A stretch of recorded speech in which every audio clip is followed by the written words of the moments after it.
అది 11th నేను వెళ్ళిపోవాలి, కాశ్మీర్ వెళ్ళిపోవాలి.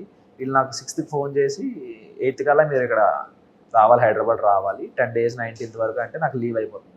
సో అప్పటికప్పుడు మా CEO సార్ని అందరినీ రిక్వెస్ట్ చేసి, ఇలా సార్ ఇది నా పొజిషన్, ఇది నాకు ఈ ప్యాషన్ ఉంది, మీ సపోర్ట్ నాకు ఖచ్చితంగా కావాలి, సో ప్లీజ్ నాకు సపోర్ట్ చేయండి, కొంచెం హెల్ప్ చేయండి అంటే వాళ్ళు కాశ్మీర్ రమ్మన్నారు. కాశ్మీర్ వచ్చాక అక్కడ రిపోర్ట్ చేసేసి మళ్ళీ వెంటనే ఇంకో లీవ్ అప్లై చేసుకొని మళ్ళీ వెంటనే శ్రీనగర్ నుంచి మళ్ళీ హైదరాబాద్ వచ్చి 1 day 4 flights. దీనికోసం అదే చెప్తున్నా కదా, నేను రావడానికి కష్టపడ్డా. యా, ఇందులో వచ్చాక కష్టపడడం సెకండరీ. నేను ఫస్ట్ ఆఫ్ ఆల్ అగ్ని పరీక్ష షో అటెండ్ అవ్వడానికి నేను 2 రోజులు యుద్ధం చేయాల్సి వచ్చింది, 4 flights మారి. అదే వీళ్ళని బతిమాలి. నాకు బాబాయ్ చాలా ఎమోషనల్ అయిపోయిన వాళ్ళందరూ ముందు. అలా ఉంటది, రావడానికే కష్టపడ్డా నేను ఫస్ట్ ఆఫ్ ఆల్. అగ్ని పరీక్ష కోసం ముందు యుద్ధం చేశారు చాలా చాలా.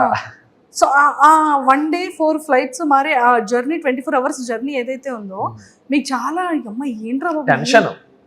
నాకు ఏం నిద్ర పట్టేది కాదు, అసలు ఏం తెలిసేది కాదు, ఏమవుతుంది రేపు వెళ్ళగలనా, రేపు అన్నపూర్ణ స్టూడియోస్ లో కాల్ పెట్టగలనా లేదని ఒక టెన్షన్. వాళ్ళ రీవార్డర్ ఇచ్చినంత వరకు నాకు అదే టెన్షన్ మెయింటైన్ అయింది. అంటే ఎందుకు అంత టెన్షన్ పడ్డారు? ఫ్లైట్ ఇస్తారా ఇవ్వరా అని చెప్పేసి. ఆ రోజు దరిద్రం ఏంటంటే, మనకి ఎలాంటి విషయాలు మన దరిద్రం కదా ఇంకా ఎక్కువ ఉంటది. ఎలా అంటే రోజు నైట్ 10:30 ఒక ఫ్లైట్ ఉంటుంది, Srinagar to Hyderabad direct non stop flight. ఆ రోజు ఆ ఫ్లైట్ ఈవినింగ్ 6 లాస్ట్ ఫ్లైట్. షబ్బా ఇంత అదృష్టంతో ఏంట్రా బాబు నేను అని చెప్పి, సార్ ఇలా ఉంది సార్ పొజిషన్, నాకు వెంటనే చేయకపోతే అవ్వదు అని చెప్పి ఫాస్ట్గా 4 కల్లా చేంజ్ చేసుకొని ఫాస్ట్గా క్యాబ్ బుక్ చేసుకుని ఎయిర్పోర్ట్కి వచ్చి నేను చెక్ ఇన్ చేశాను. మొత్తానికైతే చాలా పెద్ద యుద్ధమే చేశారు 4 కదా. సూపర్.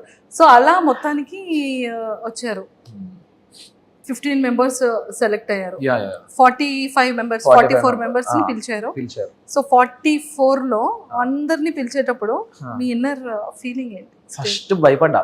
ఇప్పుడు ఫస్ట్ ఇలా వెళ్ళి కూర్చొని అందరూ సెట్ అయ్యాం, ఓకే అందరూ వచ్చేసారు, సెట్ అయ్యాం, ఇప్పుడు ఏం చేస్తారు అసలు మాకు అంటే అందరు. నేనేం ఎక్స్పెక్ట్ చేశానంటే ఒక ప్రోగ్రామ్ లో అందరినీ కూర్చోబెట్టి వెంట పక్క నుండి చేయిస్తారు